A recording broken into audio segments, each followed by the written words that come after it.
고딕부터 근대까지 주요 작품을 고루 전시한다는 평을 받은 영국 런던 내셔널 갤러리를 지난 영상에 이어 산책해보려 합니다. 르네상스 이후 바로크, 로코코 그리고 신고전주의와 낭만주의로 이어지는데요. 이들 작품은 북관과 동관에 있어서 차례로 둘러보도록 할게요.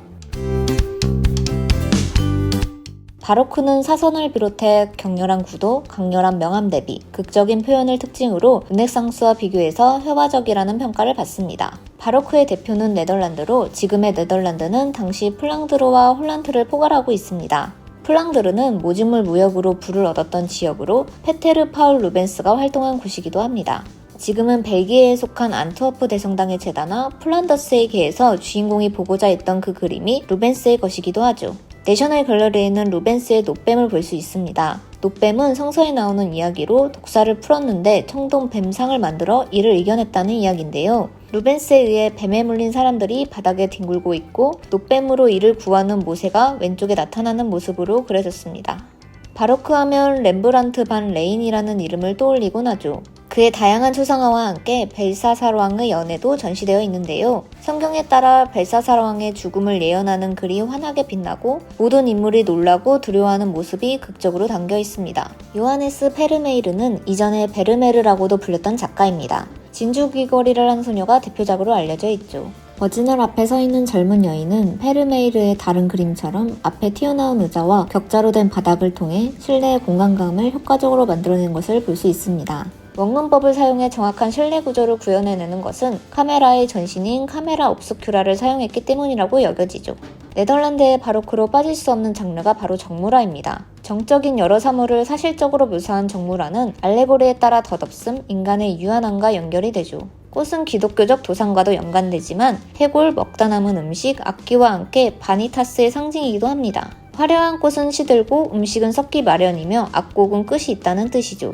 또 하나, 네덜란드의 바로크에서는 본격적인 화상의 등장을 이야기할 수 있습니다. 내셔널 갤러리에도 그림이 걸려있는 방 안의 미술 전문가들이라는 작품이 전시되어 있죠. 지금처럼 그림 하나하나를 띄어두지 않고 벽면을 가득 채우며 작품이 진열된 것을 볼 수 있습니다. 네덜란드의 바로크를 중심으로 보았지만 에스파냐의 디에고 벨라스케스도 빼놓을 수 없이 함께 얘기하려고 합니다.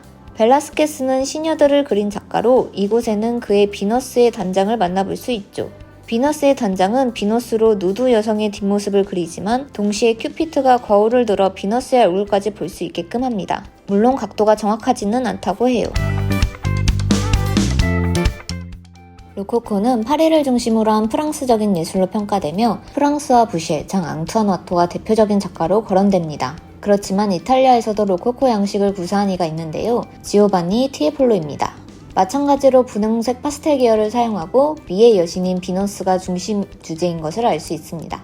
한편 같은 시기에 카날레토는 이탈리아 베네치아를 중심으로 활동한 작가입니다. 당시 유럽에서는 상류층 자제들이 이탈리아를 다녀오는 그랜드 투어가 성행하였는데요. 베네치아의 풍경을 아름답고 섬세하게 묘사한 그의 작품들은 여행 기념화로 만들어진 것입니다. 윌리엄 호가스는 영국에서도 활동하며 판화가로 활동했던 인물입니다. 그의 회화로는 유행 결혼 연작이 유명하죠. 영국에 만연했던 신흥부자와 몰락귀족 간의 정략 결혼을 배경으로 이러한 세태를 비판하는 그림은 도덕적인 관점을 제시합니다.